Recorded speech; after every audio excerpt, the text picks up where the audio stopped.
Ang kwentong ito ay hango sa totoong buhay.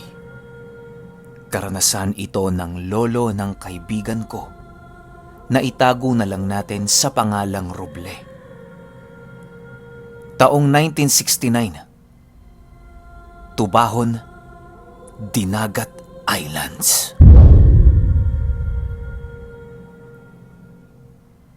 Itong mga panahong ito, kasalukuyang nagbibinata pa lamang si Roble. Lumaki siya sa isang pamilyang hindi gaanong matiwasay ang pamumuhay. Itinataguyod sila ng kanilang ama sa pamamagitan ng pangingisda. Kung di nyo kasi na itatanong, ang tinitirhan nila sa Tubahon ay sakop na ng karagatan. Napakalayo nito sa kabihasnan at talaga namang pahirapan kung sakaling nanaisin mong pumunta dito noong mga panahong yon. Gawa ng 5 bundok ang iyong tatawirin upang marating mo ito. Napakadalang pa lamang ng mga bahay dito dahil sa kakonting pamilya pa lamang ang tubong naninirahan sa lugar na yon. Natatakot din kasi ang mga dayo na mapadpad sa lugar na yon sa kadahilanang alam nilang pugad ng mga aswang ang bawat daanang tatawirin mo upang makarating ka rito. Nasa edad 19 pa lamang si Roble noong mga panahong yon. Wala siyang gaanong nalalaman tungkol sa mga nilalang na naninirahan sa ating mundo sa kadahilanang hindi pa naman siya nakakakita ng mga nilalang na iba sa kanyang paningin. Mas marami pa kasi siyang mga bagay na dapat alalahanin maliban sa mga ganyang uri ng paksa. Kahit nasa murang edad pa lamang itong si Roble, ay natutunan na niyang hindi dumepende sa kanyang pamilya. Masipag kasi itong tao at madiskarte sa buhay. Lahat ng bagay na maaaring pagkakitaan ay pinapasok nitong si Roble. Kagaya ng pagkuha ng mga tahong at pagpana ng mga isda. Sa tuwing may anihan naman sa kanila ay tumutulong din siya upang kahit papaano'y meron siyang maiuwi sa kanyang pamilya. Isang gabi, habang nag-aayos ng lambat itong tatay niya, ay bigla itong napatakbo sa loob ng kanilang bahay. Nagsisisigaw yon na para bang nakakita ito ng hindi kaaya-ayang nilalang. Talin! Talin! May aswang! Sigaw ng tatay niya. Agad namang nagising sa pagkakatulog itong si Roble dahil sa ingay ng tatay niya. O tay, ano bang nangyari? Wika ni Roble. Huwag kang lalabas, Roble. Naririto sila. Huwag kang lalabas. Wika ng tatay niya. Matapos marinig ito ni Roble, ay hindi na siya umimik upang pakiramdaman ang paligid. Nang tahimik na silang lahat sa bahay, ay doon na nila narinig ang mga pagyabag ng mga paa sa lupa. Rinig na rinig nila yon gawa ng napakaraming tao ang naglalakad sa kanilang baryo kahit 10 oras na ng gabi. At ang masaklap pa ay hindi taga roon sa kanilang baryo ang mga nakita ng tatay niya. Pagsasalaysay ng tatay ni Roble na ang kanyang mga nakitang mga panauhin habang siya ay nag-aayos ng lambat ay animoy isang grupo ng kulto na merong mga sulong dala. Nakita ito ng tatay niya sa bundok na parang mga baliw na tumatakbo. Napakabilis ng takbo ng mga yon habang nakangisi. Nang malapit na ito sa kanila, ay laking gulat na lamang ng tatay niya nang masilaya niya ang totoong anyo ng mga ito. Meron itong mga mapuputlang balat na sa ilalim ng maitim nilang talukbong. Ang isang taong kasama nito na nalaglagan ng talukbong ay nakita ng tatay niya na wala yung mga buhok sa ulo. Namumuti din ang mga mata nito habang nakangisi. Kitang-kita din ng tatay ni Roble ang napakaitim nitong mga ngipin. Matapos masilayan ito ng kanyang ama, ay doon na ito kumaripas ng takbo papaloob sa kanilang bahay. Iniwan niya ang kanyang mga lambat na nakatiwangwang nang masilayan niya ang mga yun. Ilang minuto lang ang lumipas ay meron na silang pagsisigaw na naririnig sa labas ng bahay nila. Alam nilang isa sa kanilang mga kabaryo ang biniktima ng mga yun. Labis-labis na lamang ang takot na naibigay nito sa kanyang ama na halos hindi yun nakatulog buong magdamag. Kinaumagahan ay maaga pang lumabas si Robles sa kanilang bahay upang maglibot sa baryo. Nais niya kasing malaman kung merong pamilyang nabiktima ang mga nilalang na nadapo sa kanilang baryo noong gabing yon. Doon niya nakumpirma na merong isang pamilyang namatayan ng 2 bata di kalayuan sa kanilang bahay.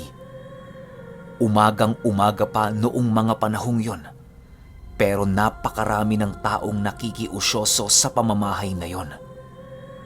Di naman ito binigyang atensyon ni Roble, gawa nang wala naman siyang maitutulong dito. Nagmasid pa siya ng nagmasid hanggang sa lumabas ang padre de pamilya ng tahanang yon. Nakalong-kalong ang kanyang anak na wala ng buhay. Tulong! Pakiusap! Tulungan niyo kami! Sigaw ng lalaki. Pagtanggal ng balabal ng anak nito, ay doon nakita ni Roble ang batang babaeng anak nito na nakadilat na animoy na tigalpo ang itsura. Napakaputla na ng katawan nito na halos maubos na ang dugo nito sa katawan. Sa leeg ng batang yon ay merong kagat ng animoy isang hayop. Pagtingin ng mga nakamasid sa baryo, ay doon na lamang sila na alarma dahil hindi ordinaryong nilalang ang pumatay sa mga yon. Sumapit ang gabi ay napagkwentuhan ng pamilya ni Roble ang nangyari. Tay, merong kagat yung batang namatay. Wika ni Roble. Kaya mga anak, dobling ingat baka maranhig yan. Isang uri ng nilalang na hindi naabot ang antas ng pagiging aswang. Wika ng ama niya. Gulat na gulat si Roble gawa ng sa kwento niya lamang naririnig ang mga maranhig. Animoy isa itong nilalang na bumangon mula sa libingan. Hindi niya mawari kung bakit nagkaroon ng mga ganong uri ng nilalang sa kanilang baryo. Hanggang sa sumapit na naman ang 9:00 ng gabi at doon ay nakarinig na naman sila ng mga pagtakbo sa labas ng kanilang bahay. Sumisigaw ang mga ito na animoy mga baliw. Matapos yan ay biglang merong narinig sila Roble na nagsisigawan sa labas. Hanggang sa unti-unti namang tumahimik ang paligid. Halos hindi makatulog si Roble noong mga panahong yon. Sa kadahilan ng grabing kilabot ang bumalot sa kanyang katawan. Paglakad niya sa kanilang sala, ay doon niya nakita ang kanyang ama na naghuhukay sa ilalim ng kanilang sala. Matagal na palang naghuhukay ang kanyang ama roon nang hindi nila napapansin. Roble, gisingin mo ang iyong ina. Aalis na tayo dito. Wika ng kanyang ama. Agad namang tinugon ni Roble ang utos ng kanyang ama at dali-dali itong nagbalot ng kanilang mga gamit. Itong lagusan na to ay minana ko pa sa aking ama't ina. Naniniwala kasi ang mga yon na balang araw ay magagamit natin ang lagusang to. Di tayo pwedeng dumaan sa bundok dahil sa madali tayong mamamarkahan ng mga nilalang na yon, gamit-gamit ang hangin. Wika ng kanyang ama habang naglalakad sila sa lagusan. Tay, ba't ho merong mga ganoong nilalang sa atin? Pagtatanong ni Roble. Alam mo kasi, Ruble, malapit ang baryo natin sa sinaunang sementeryo na kung saan ginagawa ng ritual ang mga pumanaw bago ito tuluyang ilibing. Sa pamamagitan ng ritual na yon, ay nananatili sa kanilang mga katawang lupa ang kanilang mga kaluluwa hanggang sa merong elemento o demonyo ang makipag-isa rito. Sa kaso ng mga maranhig, ay nakipag-isa ang mga ito sa mga elementong nagmamanipula sa mga aswang. Maaring ang mga elementong yon ay siyang nagbibigay ng mutya sa mga aswang na kilala natin. Pagpapaliwanag ng kanyang ama. Lumipas ang ilang oras ay narating na nila ang bukana ng lagusang yon. Paglabas nila rito ay magbabandang 2:00 na ng madaling araw. Ang kanilang nilabasang lagusan ay sa ilalim ng isang parola na kung saan tanaw nila Ruble ang kanilang baryo. Malayo na yon sa sementeryong tinutukoy ng kanilang ama, kung kaya't naging panatag na ang mga ito. Matapos nilang tingnan ang kanilang baryo, ay nagpatuloy na ang mga ito sa kanilang paglalakad. Hanggang sa madapo sila sa isang lugar na kung saan merong mga malulusog na taniman. Hindi na nagsayang ng oras ang kanyang ama upang magtayo ng bagong bahay. Hindi pa naman kasi uso ng panahong yon ang arian ng lupa, kaya kung saan mo gustong manirahan ay pwedeng-pwede. Nagdaan ang mga buwan at masayang nanirahan roon ang pamilya ni Ruble na malayo sa kapahamakan. Nakakapangisda pa naman ang kanyang ama noong mga panahong yon dahil merong lawang malapit sa kanilang tinitirhan. Isang araw, habang nag-iisip si Ruble ay hindi na niya talaga maiwasan na pag-isipan ang kanilang dating tahanan. Pakiramdam niya kasi noong mga panahong yon ay kahit maraming buwan na ang dumaan, ay parang 2 araw pa lamang sa kanya ang nakalipas. Palagi din siyang pinagbibilinan ng kanyang ama na kahit na anong mangyari ay huwag na niyang tangkain pang bumalik sa lugar na yon. Pero dahil sa sobrang kuryosidad, ay sinuway yon ni Ruble. Pasimple siyang umalis sa kanilang bahay habang abala ang kanyang tatay sa paglalambat sa lawa. Ang nanay naman niya noong mga panahong yon ay nagpapakain sa mga hayop na kanilang inaalagaan. Nay, alis po muna ako ha. Hahanap lang ako ng mga bungang kahoy na pwedeng makain. Pagpapaalam naman ni Ruble. Tumangulang naman ang kanyang ina. Matapos makuha ni Ruble ang permiso, ay dali-dali siyang bumalik sa kanilang dating tahanan. Hindi na siya dumaan sa lagusang dinaanan nila, gawa ng tinakpan na ito ng kanyang ama upang hindi sila masundan nito. Magbabandang 4:00 ng hapon nang marating ni Ruble ang dati nilang lugar. Doon ay nakita niya ang napakaraming pinag-iba sa lugar na yon. Ang mga nakatira dito ay animoy hindi pamilyar sa kanyang mga paningin. Matapos yan ay merong lumapit sa kanyang lalaki at nagwika ito ng, "Bakit nandito ka? Ha?" Tanong nito sa kanya habang hinahatak siya papaloob sa isang bahay. "Hindi ka ba binigyan ng babala tungkol sa lugar na to? Mga maranhig na mga bagong naninirahan dito." Wika ng lalaki sa kanya.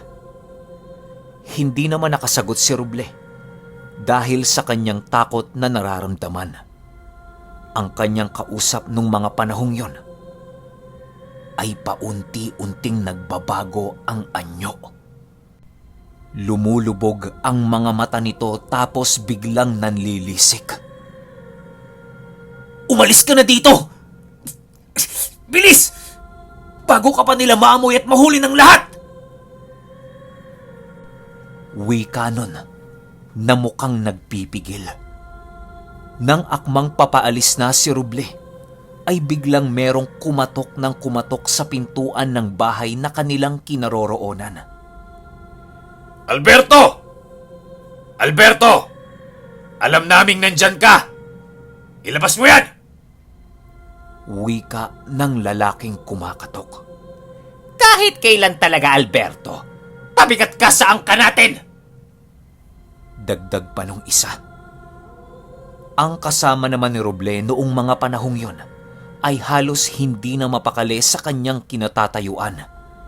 Naglalakad yon pabalik-balik habang nag-aangil ito.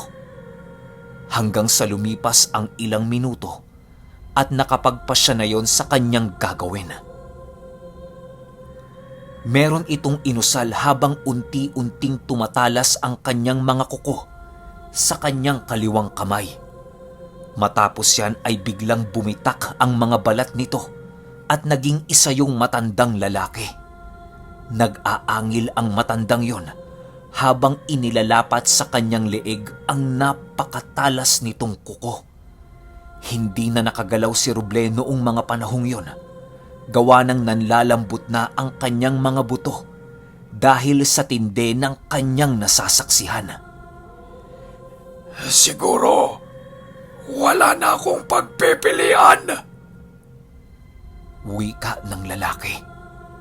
Agad nitong iginilit sa kanyang leeg ang kanyang mga matatalas na kuko na siyang labis-labis na ikinatakot ni Roble.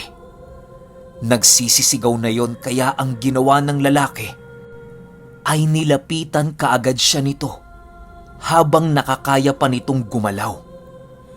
Pinainom si Roble ng dugo ng matandang yon hanggang sa tuluyan itong humandusay sa lupa.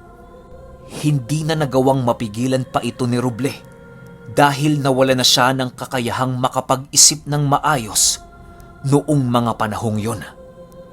Animoy wala na siyang pagpipilian kung hindi lunukin ang mga dugo na nasa bibig niya. Kasabay ng paghandusay ng matandang yon ay ang pagbukas ng pintuan ng bahay. Tinitigan si Roble ng mga taong naroroon na animoy hindi mga normal na tao.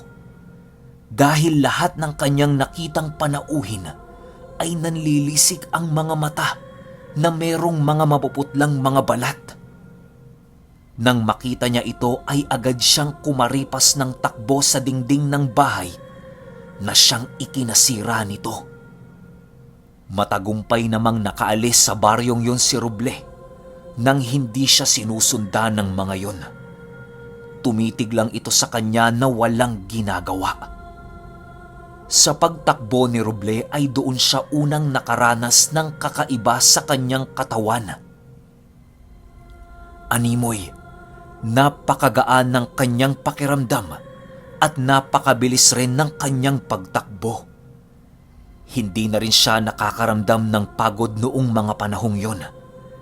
Pagsapit ng 7:00 ay doon na ni Roble unang naramdaman ang kakaiba niyang pakiramdam.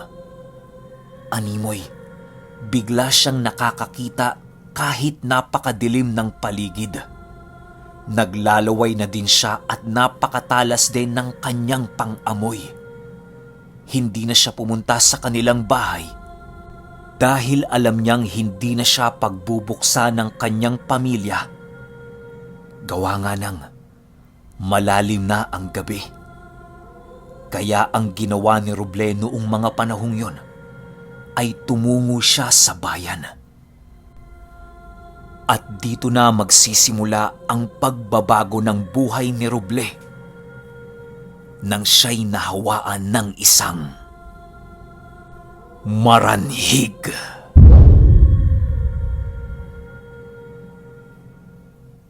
Napakaangas! Okay, opinion ko sa kwento.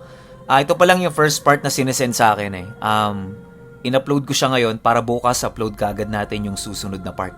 Grabe, sobrang kakaiba ng kwento na to. As in kakaiba. Sipin nyo na lang yung lahi ng maranhig. Tapos kung anong gagawin nitong kakaiba sa mga kalahi niya at sa mga taong nakapaligid sa kanya. Yun lang. Hanggang sa susunod na kwento. Salamat.